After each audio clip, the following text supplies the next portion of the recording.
নমস্কার। জয় দেবাদিদেব মহাদেবের জয়।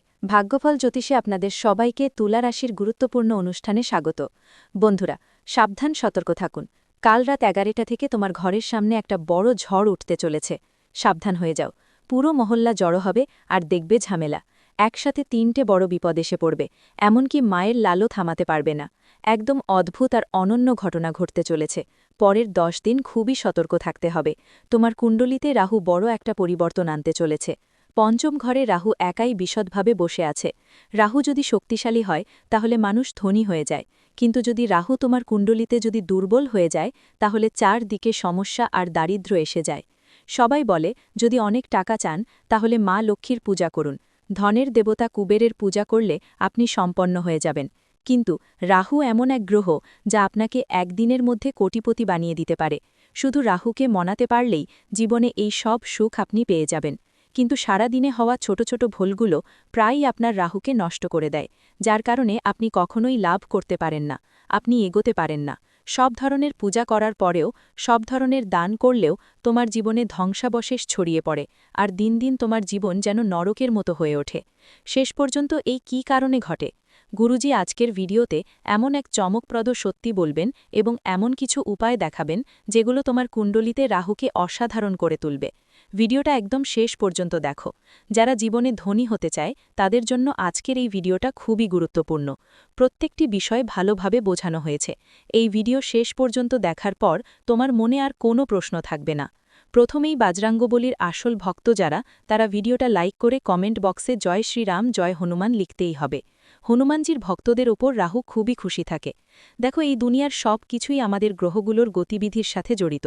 তোমার বাড়ি তৈরি হচ্ছে নাকি বাড়ি বিক্রি হচ্ছে, এই সব কিছু গ্রহের সাথে জড়িত। তোমার জীবনে ভালোবাসা আসছে, বিয়ে হচ্ছে না নাকি অনেক দিন ধরে বিয়ে হয়নি, এগুলো গ্রহের ওপর নির্ভর করে। তুমি ভবিষ্যতে কি করবে, সরকারি চাকরি, নিজের প্রাইভেট কাজ নাকি কোনো ব্যবসা শুরু করব, সব কিছু বাড়ির চারপাশের পরিস্থিতি অনুযায়ী চলে। এজন্যই বড় বড় বুড়োরা সময় সময় হাত দেখায়, কুণ্ডলী বানায়।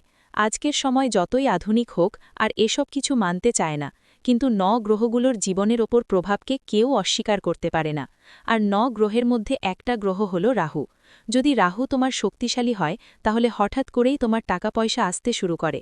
কেউ যদি ঝুবড়িতে থাকে বা কাঁচা ঘরে থাকে আর তার রাহু শক্তিশালী হয়ে যায়, মানে সে এমন কিছু কাজ করেছে যেগুলো রাহুকে শক্তিশালী করে তোলে।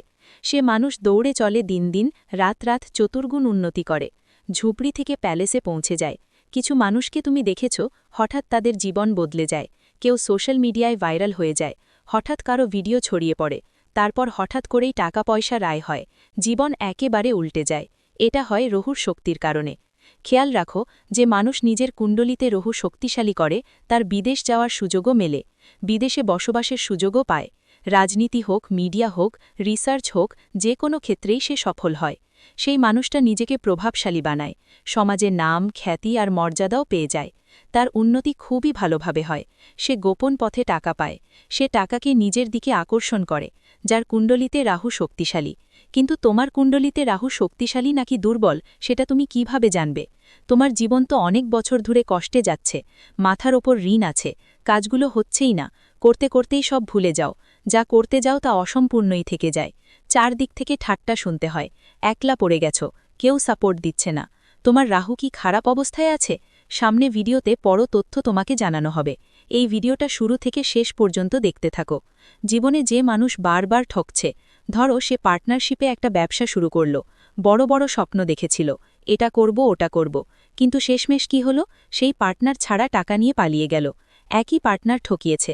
না হয় কোনো মেয়েরা বিয়ের বড় স্বপ্ন দেখিয়েছে, কোনো ছেলেও বিয়ের বড় স্বপ্ন দেখিয়েছিল, তারপর ছেলে চলে গেছে বা চলে গেছে। যদি কেউ বলে যে তুমি ভুল সিদ্ধান্ত নিচ্ছ, তখন তুমি মুহূর্তেই দ্বিধাগ্রস্ত হয়ে পড়ো আর ভাবতে শুরু করো, আমি কি এটা করব না করব না। এর মানে তোমার মধ্যে আত্মবিশ্বাসের অভাব আছে। যারা সিদ্ধান্ত নেয়ার ব্যাপারে অনিবীক্ষ, তাদের মধ্যে এ ধরনের দ্বিধা বেশি দেখা যায়। সাধারণত যাদের কুণ্ডলিতে রাহুর অবস্থা ভালো থাকে না, তারা বেশিরভাগ সময় ভুল সিদ্ধান্ত নেয়। তুমি হয়তো নিজেকে বলেছ, আমি সিদ্ধান্ত নেয়ার ব্যাপারে একটু দুর্বল। যখনই সিদ্ধান্ত নেয়ার কথা ভাবো, অনেক সময় নাও। যাই হোক, যেভাবেই হোক, সিদ্ধান্ত নিয়ে ফেলো আর কেউ এসে বলে তুমি ভুল করছো, তখন তুমি গোলমেলে অবস্থায় পড়ো। এটাই রাহুর খারাপ অবস্থার একটা লক্ষণ। একটু হলেও সাবধানে থাকতে হবে তোমাকে। কিভাবে রাহুকে ঠিক করতে হবে? কোন কোন অভ্যাস তোমার আছে যা রাহুকে খারাপ করে দেয়, সব কিছুই ভিডিওতে থাকবে। আজকের এই ভিডিওটা দেখলে ভবিষ্যতে কখনো দারিদ্র্যের মুখোমুখি হতে হবে না। টাকা টাকা তোমার হাতেই থাকবে, কিন্তু তোমার ভালো ভবিষ্যতের জন্য কি তুমি 10 মিনিট দিতে পারো? তাহলে ভিডিওটা শেষ পর্যন্ত দেখো। অনেকেই বারবার ইচ্ছাকৃত না হয়েও মানসিক চাপের মধ্যে পড়ে যায়। কখনো কখনো আমরা নিজেই চেষ্টা করি আজ খুশি থাকব, আজ কারো কথাকে মনেও করব না, কারো কথাই মন খারাপ করব না, কিন্তু সন্দেহে আসার পর আবার কোনো ঘাটতি, আবার কোনো ভয়, আবার কোনো সমস্যা আমাদের মানসিক চিন্তায় ফেলে দেয়, আমাদের মধ্যে ভয় তৈরি করে। আর এমন একটা মানুষ যে বিষণ্ণ থাকে, রেগে থাকে, মানসিক চাপের মধ্যে থাকে, তার জীবনে খুশি আছে কিন্তু তবুও সে সেই জিনিসটা দুঃখ করে যা সে পায়নি, যা তার কাছে নেই, সে তার কদর করে না, কিন্তু যা পায়নি, যা তার যোগ্য ছিল না, সেটাই চিন্তা করে বিষণ্ণ থাকে। তাহলে এমন মানুষ রাহুর সমস্যায় আক্রান্ত হয়। এই পৃথিবীতে অনেকেই যারা নেশার অভ্যাসে ভুগছে, জোয়ার ছাটা খেলেছেন, এই সব কিছু রাহুর নিয়ন্ত্রণে থাকে। কখনো কখনো রাতে ঘুমও আসে না, বা ধরুন আপনি রাতে ঘুমিয়ে পড়লেন, কিন্তু হঠাৎ করে ঘুম ভেঙে গেল, ভয়ানক স্বপ্ন আসছে, আর আপনি প্রতিদিন রাতে কষ্ট পাচ্ছেন, তাহলে সেটাও রাহুর খারাপ প্রভাবের লক্ষণ। যদি আপনি অনেক বেশি মিথ্যে বলেন, নিজের কাছের লোকদের থেকে প্রতারিত হন, ব্যবসায় বারবার লোকসান হয়, চাকরিতে ঝগড়া হয়, কোথাও কারো সঙ্গে আপনার সম্পর্ক ভালো হয় না, বারবার দুর্ঘটনা ঘটে, বাড়ির কোনো সদস্য বারবার আহত হয়, আপনিও আহত হচ্ছেন, অথবা আইন সংক্রান্ত সমস্যা হচ্ছে, সংঘাত চলছে, আত্মীয়দের থেকে প্রতারণা পাচ্ছেন, এসবই ইঙ্গিত যে আপনার কুণ্ডলিতে রাহু সম্পূর্ণভাবে খারাপ হয়ে গেছে। যদি আমরা যে ইঙ্গিতগুলো বলেছি তার মধ্যে একটিও আপনার জীবনে দেখা যায়, তাহলে আপনাকে সতর্ক হয়ে যেতে হবে। এখন কিছু অভ্যেসের কথা বলবো। আপনার কোন কোন অভ্যেস আপনার জীবনে রাহুকে খারাপ করে ফেলছে? রাহু খারাপ হলে আপনি না খ্যাতি অর্জন করতে পারবেন, না টাকা উপার্জন করতে পারবেন। খ্যাতি আর নাম এই দুটাই মানুষকে এগিয়ে নিয়ে যায়। আর আপনার কুণ্ডলিতে রাহু যদি খারাপ থাকে, তাহলে এই দুটাই আপনি পাবেন না। করতে পারবে? তাহলে বুঝে নাও, শেষ যাত্রার প্রস্তুতি শুরু করে দাও, কারণ এরপর জীবনে আর কিছুই বাঁচবে না। এখন দেখো, রাহু কি কোনো খারাপ অভ্যেস করে? আমরা কোন বিষয়গুলোতে খেয়াল রাখব যাতে আমাদের কুণ্ডলিতে রাহু খারাপ না হয়? আর একবার রাহুকে খারাপ হওয়া থেকে বাঁচিয়ে ফেললে তো ধনসম্পদ আসবেই। সবচেয়ে বড় ভুল যে তোমরা করো সেটা হলো বারবার আর ধারাবাহিকভাবে মিথ্যে বলা, আর এই ফাঁদে পা দিয়ে কাউকে ঠকানো। দেখো ভাই, এই দুনিয়ায় কাল যুগ চলছে। আগে ছিল সত্যযুগ, দাপর যুগ, ত্রেতা যুগ, তখন সবাই সত্য বলতো, আর মানুষের আয়ুষ্কালও ছিল 1000 বছর। 2000 বছর আগে মানুষ এতদিন বাঁচত, কিন্তু আজকের যুগে মানুষ কষ্টে 70, 80, 90 বছর বাঁচে। কেন এত কম? শুধু তাই যে সে জীবনে অনেক মিথ্যে বলে, অনেক পাপ কাজ করে। যে মানুষ বারবার মিথ্যে বলে তার পাত্তা দেয় না কারো মন কষ্ট পায় কিনা, সে শুধু নিজের লাভের চিন্তা করে। এমন মানুষ সময়ের সঙ্গে সঙ্গে নিজের ভাগ্য নষ্ট করে ফেলে এবং তার জীবনে নানা বড় বিপদ আসে। আজকের সময় তরুণরা তাদের বাবা মায়েরই অবমাননা করে। তারা মা বাবাই যাদের লালন পালন করে বড় করেছে, যারা এরই খটো করে কষ্ট করে তাদের সন্তানকে পড়াশোনা করিয়েছে, লেখাপড়া শিখিয়েছে এবং আজকের অবস্থানে পৌঁছে দিয়েছে। কিন্তু বড় হওয়ার পর মাদকাসক্ত হয়ে ভুল সঙ্গেতে পড়ে সেই সন্তানই নিজের মা বাবাকে খারাপ খারাপ কথা বলে, তাদের অপমান করে, চারজনের মধ্যে তাদের সম্মান নষ্ট করে, অথবা বউ আসার পর তাদের বৃদ্ধাশ্রমে ফেলে দেয়। তাহলে প্রথমেই বলতে হয়, এমন সন্তানই কুপুত্র হয় এবং এমন ছেলেমেয়ের ভাগ্য সবসময় খারাপ থাকে। আজকের স্কুলে ছেলেমেয়েরা নিজের শিক্ষককেও অপমান করে, তাদের গালাগালি দেয়, বিভিন্ন নামে ছেড়ায়। তাই এটা গুরুদের সবচেয়ে বড় অপমান। যে ছেলে তার গুরুকে অপমান করে তার রাহুও খারাপ হয়ে যায়। তারপর সে জীবনে যতই পড়াশোনা করুক, যতই এগিয়ে যাওয়ার চেষ্টা করুক, সে ঠিক আগের মতোই থাকে। এজন্য বাবা মা আর গুরুদের অপমান করা মানুষও সবসময় নিজের রাহু খারাপ করে। অনেকেই আছেন যারা দিনরাত মদ্যপ অবস্থায় থাকে এবং তন্ত্রমন্ত্রের মাধ্যমে কারো জীবন নষ্ট করার কথা ভাবে, তাদের রাহুও খারাপ হয়। এই পৃথিবীতে অনেকেই আছে। আপনার সঙ্গে এমন মানুষ পাবেন যারা অন্যের উপর কিছু করিয়ে দেয়। তাদের একটাই উদ্দেশ্য থাকে, সেটা হলো যে তারা যেন আমাদের থেকে এগিয়ে যেতে না পারে, আমাদের থেকে কেউ এগিয়ে না বাড়তে পারে। অনেকেই এই দুনিয়ায় পাবেন যারা রাস্তার মোড়ে লেবু রেখে দেয়, কেউ বড় ফল রেখে দেয়, পূজার থালা বা দীপক জ্বালিয়ে দেয়, এগুলো টোনা বোটকা বলে। তাদের উদ্দেশ্য থাকে নিজের কষ্ট বা দুর্ভাগ্য অন্যের উপর চাপিয়ে দেওয়া। কিন্তু শাস্ত্র বলে যে মানুষ অন্যের জন্য গর্ত খুলে সে ঠিক সেই গর্তেই পড়ে যায়। যদি আমরা কারোর জন্য খারাপ চাই তবে সেটা আগে আমাদের নিজের সঙ্গেই ঘটে। যে মানুষ তন্ত্রমন্ত্রে আগ্রহী, অন্যের ক্ষতি করতে চায় তার রাহুও নষ্ট হয়ে যায়। কিছু মানুষ থাকে যারা প্রাণীদের খুব কষ্ট দেয়, তাদের লেজে পটাকা বাঁধে বা বিভিন্নভাবে পেটায় আর খায়। এমন মানুষের রাহুও খারাপ হয়। চুরি করা, জুয়া খেলা, অহংকার করা মানুষের রাহু পুরোপুরি নষ্ট হয়। আর সাথে স্বামী বা স্ত্রী থাকলেও যদি অন্য নারীরা পুরুষের সাথে সম্পর্ক করে তাহলে পুরুষের রাহুও খারাপ হয়ে যায়। কারণ রাহু সেই মানুষকে লাভ দেয় যার শরীর পবিত্র থাকে, আর যখন এমন অনৈতিক সম্পর্ক হয় তখন সেই মানুষের রাহুও খারাপ হয়ে যায়। এই পৃথিবীতে নিজের রক্ষা করা খুবই কঠিন, কারণ চারদিকে পাপ ছড়িয়ে আছে। আর সেই পাপ থেকে বাঁচতে আমাদের নিজেদের ভগবানের সঙ্গে যুক্ত হতে হবে, এবং যেসব খারাপ অভ্যেস আমরা বলেছি যার তোমার রাহুকে খারাপ করে সেগুলো থেকে একটু নিজেকে বাঁচাতে হবে। এখন তুমি বলবে, গুরুজি আপনি বললেন যে রাহু শক্তিশালী হলে কি লাভ হয়, রাহু দুর্বল হলে কি ক্ষতি হয় এটাও জানালেন, আর রাহু কেন আমাদের ভুলের কারণে খারাপ হয়ে যায় সেটাও বুঝিয়ে দিলেন। কিন্তু এখন বলুন তো আমরা ঠিক কি করব যাতে রাহু আমাদের কুণ্ডলিতে দারুণ ভালো হয়ে যায়? সব উপায় আসবে। ভিডিও শেষ পর্যন্ত দেখবেন, রাহু ঠিক করার পদ্ধতি জানাবো।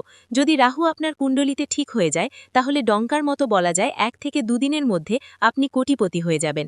আপনি এ কথা বুঝতে পারছেন না, কিন্তু এর পিছনে একটা বড় চমক লুকানো আছে। ধরো তুমি মাতা লক্ষ্মীর পুজো করছো, সেটা ভালো কথা, কুবেরের পুজো করছো, সেটাও ভালো কথা, তোমার কাছে ধন আসবে। কিন্তু যখন রাহু টাকা দেয় তখন সে মুঠো মুঠো করে টাকা দেয়, এত টাকা দেয় যে মানুষ সামলাতে পারে না। কিন্তু মানুষ কোথায় ভুল করে রাহুকে মত করার সময়? রাহু তোমার জীবনের এক একটা কুৎসিত মুহূর্তকে সুন্দর করে দিতে পারে, তোমার জীবনকে সুখী করে তুলতে পারে, তোমাকে মাটির তলা থেকে আকাশে পৌঁছে দিতে পারে।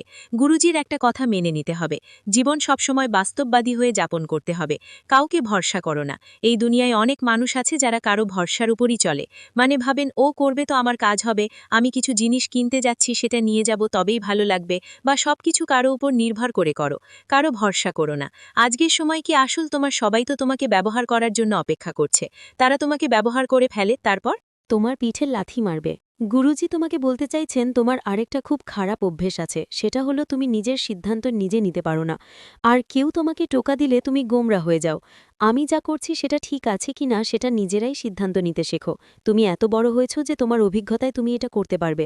তোমার ভয় পেতে হবে না। তোমাকে যা কাজ করতে হবে সেটা মন দিয়ে করতে হবে। আর যে কোনো পরিস্থিতিতে নিজের মানসিক স্বাস্থ্যের খেয়াল রাখতে হবে, কারণ আজকের সময় মানুষ আসলেই সব দিক থেকে চিন্তায় থাকে। মাস শেষ হয় না আর কিস্তির চিন্তা শুরু হয়, বিল পরিশোধের চিন্তাও থাকে, পুরো বেতন সেসব খরচেই চলে যায়, আর পকেটে কিছু থাকে না। তখন মানুষ পুরোপুরি এভাবে ভেঙে পড়ে। মানুষ দিন রাত আমি এত পরিশ্রম করছি, টাকা উপার্জন করছি, কিন্তু হাতে কিছুই থাকে না। তাই তুমি যতই খেয়াল করো তোমার হাতে টাকা থাকুক বা না থাকুক, কিন্তু তোমার কাছে একজন ভালো স্ত্রী আছে, ভালো বাবা মা আছে, ভালো বোন আছে, ভালো ছেলে মেয়ে আছে। এদের দেখে এদের সঙ্গে খেলেও এদের সঙ্গে কথা বলেও তুমি খুশি হতে পারো, কারণ দায়িত্ব থেকে মানুষ পালাতে পারে না। তোমার ঋণ একদিন অবশ্যই শেষ হবে, তখন তোমার পকেটে কিছু টাকা বাঁচতে শুরু করবে। কিন্তু মনোযোগ দিতে হবে, মানসিক চাপ কমানোর কথাও। জীবনযাপন করলে এটা তোমাকে ভেতর থেকে খালি করে দেবে। মানসিক চাপ তোমার থেকে পুরোপুরি তুলে ফেলো। যে ভয় তোমার মনের মধ্যে আছে, বারবার তুমি ভয় পেয়ে যাও, রাতে হঠাৎ করে দম বন্ধ হয়ে আসে, এটা হয় কারণ তুমি তোমার আগামীর ব্যাপারে খুব বেশি চিন্তা করো। গুরুজি তোমাকে বলতে চান, তুমি হয়তো কোনো বৃদ্ধকে দেখেছ, একজন বুড়ো মানুষ যে সবসময় ভয় পেয়ে থাকে, চিন্তায় থাকে, হাসি কমই, কারণ সে ভাবতে থাকে কাশ আমি এমন করতাম না, কাশ আমি এমন করতাম তাই এমন হয়েছে। সে তার অতীতে অনেক ভুল করেছে, সে তার অতীতে সেই ভুলগুলোকে নিয়ে বারবার চিন্তায় ডুবে থাকে। এখন তুমি একজন যুবককে দেখো যিনি কাজ করছে বা ব্যবসা চালাচ্ছে। যুবক রাত দিন নিজের ভবিষ্যৎ নিয়ে চিন্তা করে, ভাবছে এই পরীক্ষায় পাশ করতে পারবো কিনা, আমার দোকান চলবে কিনা, আমাকে প্রমোশন মিলবে কিনা, আমার চাকরি চলে যাবে তো না, সামনে আমি কি করব। সব সময় তার মাথায় ভবিষ্যতের চিন্তা থাকে, আর সে মন খারাপ থাকে। কিন্তু যদি তুমি একটা ছোট বাচ্চাকে দেখো যার বয়স প্রায় 3 থেকে 10 বছর মাঝে থাকে, সে শুধু খেলতেই থাকে, হাসতেই থাকে, হেসেই থাকে। এখন তাকে কিছু কাজ বললেই হাসতে হাসতে কাজটা করে ফেলে। তাহলে শেষ পর্যন্ত সেই বুড়ো মানুষটা কেন দুঃখিত, সেই যুবক কেন দুঃখিত, আর সেই শিশু কেন দুঃখিত নয়? আপনি কি এর পিছনের কারণটা জানার চেষ্টা করেছেন? আসলে এর কারণ হলো সেই শিশু না অতীত নিয়ে চিন্তা করে, না ভবিষ্যতের ব্যাপারে মাথা ঘামায়, সে তার বর্তমানেই বাঁচে। আর যে মানুষ তার বর্তমানেই বাঁচতে শেখে তাকে কেউ দুঃখী করতে পারে না।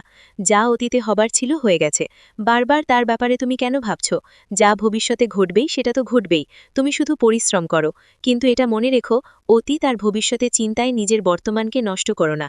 এই বর্তমানেই তোমাকে বাঁচতে হবে, আনন্দে থাকতে হবে, ঘুরতে যেতে খেতে হবে, প্রিয়জনদের সঙ্গে মজা করতে হবে, আর প্রতিদিনের শেষে নিজেকে বলতে হবে আমি আজকের দিনটা ভালোভাবে ব্যবহার করেছি। তাই মানসিক চাপ কমাও, না হলে জীবন তোমার খালি হয়ে যাবে। এখন আমরা তোমাকে কিছু উপায় বলবো যদি তুমি তোমার জন্মকুণ্ডলিতে রাহুকে ঠিক করতে চাও। একবার রাহু ঠিকঠাক হয়ে গেলে ধান্দায় প্রচুর টাকা আসবে, এত টাকা আসবে যে তুমি সামলাতে পারবে না। দেখো, আমাদের গলি মহল্লায় তো কালো কুকুর তো পেয়েই যায়। কালো কুকুরের সম্পর্ক রাহুর সাথে শনিদেবের সাথে এবং সাথে ভৈরব বাবার সাথেও আছে। যদি তুমি রাহুকে শক্তিশালী করতে চাও তাহলে এই টোটকা করো। একসাথে শনিদেবও খুশি হবেন, ভৈরব বাবাও খুশি হবেন। প্রতিটি শনিবার কালো কুকুরকে সরিষার তেলের রুটি খাওয়াতে হবে। ভালো করে খেয়াল রেখো, রুটির ওপর একটু সরিষার তেল লাগানো থাকতে হবে এবং এইটা রুটি তোমাকে কালো কুকুরটাকে খাওয়াতে হবে। কালো কুকুরটা একটু আশেপাশে কোথাও খুঁজে নিতে, পরের শনিবার থেকেই তোমার লাভ শুরু হবে। কিন্তু প্রতি শনিবারই এই কাজটা করাই ভালো। যদি কোনো ভুল হয়ে থাকে বা রাহু খারাপ হয় তাহলে ফলাফলটা পেতে শুরু করবে। শনিবারে উড়দ ডাল, নারকেল আর লোহার দান করতে হবে। ছোট্ট ছোট্ট জিনিসও দান করে দিতে পারো, যেমন কোনো শিশুকে খেলনা দিলে যদি তাতে লোহার কিছু থাকে তাহলে লোহার দান হয়ে যাবে। তুমি কোনো মন্দিরে নারকেল অর্পণ করলে সেই নারকেল ভেঙে দাও আর তাতেই গরিবদের মধ্যে ভাগ করে দাও, নারকেলের দান হয়ে যাবে। উড়দ ডাল যে কাউকে দিতে পারো, ও বাড়িতে বানিয়ে খাবে। তাহলে শনিবারের দিন এই দানটা অবশ্যই করো। সাথে সাথে হনুমানজির মন্দিরেও যেতেই হবে। যখনই হনুমানজির মন্দিরে যাবে, সেটা মঙ্গলবার হোক, শনিবার হোক বা প্রতিদিনই কেননা, নীল রঙের কাপড় পরে যেতে হবে আর মাথা ঢেকে দর্শন করতে হবে। মানে মাথায় রুমাল রাখতে পারো, যদি মহিলা হন তাহলে পল্লু দিয়ে মাথা ঢেকে নিতে পারেন, কিন্তু অবশ্যই নীল রঙের কাপড় পরতে হবে। নীল রঙের কাপড় পরে বজরংবলী মন্দিরে গেলে রাহু ভালো হয়। বড়দের, মা বাবার, গুরুজন সম্মান করলে রাহু খুশি হয়। মদ্যপান তোমাকে খুব বেশি করতে হবে না, মিথ্যা বলতে হবে না বেশি, আর সবচেয়ে বড় কথা, খারাপ সঙ্গ থেকে দূরে থাকতে হবে, পরিষ্কার থাকতে হবে, নোংরা থাকতে পারবে না। অনেকেই ৩-৪ দিন না গোসল করে, এমন লোকদের রাহু খারাপ হয়ে যায়। তুমি যদি রাহুকে খুশি রাখতে চাও, শক্তিশালী রাখতে চাও, তাহলে প্রতিদিন গোসল করতে হবে, পরিষ্কার থাকতে হবে। তোমার বাড়ির বাথরুমও খুব ভালোভাবে পরিষ্কার রাখতে হবে, ময়লা করতে পারবে না, বাড়িটা পরিষ্কার রাখতে হবে, এটা খুবই জরুরি। জীবনে সত্যের পথে চলতে হবে। তারপর দেখো তোমার কাজ কেমন করে এগোবে। তুমি বসে বসে ধনী হয়ে যাবে, তোমাকে ঘাবড়াতে হবে না, তোমাকে কিছুই ভয় পেতে হবে না। শুধু সাহস করো আর নিজের কাজের ধরন ঠিকঠাক রাখতে হবে। তারপর মাত্র কয়েকদিনের মধ্যেই তুমি কোটিপতি হয়ে যাবে। ভিডিওটি এখানেই শেষ করছি। ভিডিওটি যদি ভালো লেগে থাকে তাহলে অবশ্যই একটি লাইক দিয়ে চ্যানেলটি সাবস্ক্রাইব করে যাবেন এবং কমেন্ট বক্সে জয় দেবাদিদেব মহাদেবের জয় লিখতে ভুলবেন না। দেখবেন মহাদেবের কৃপায় আপনারা সবাই ভালো থাকবেন। ধন্যবাদ।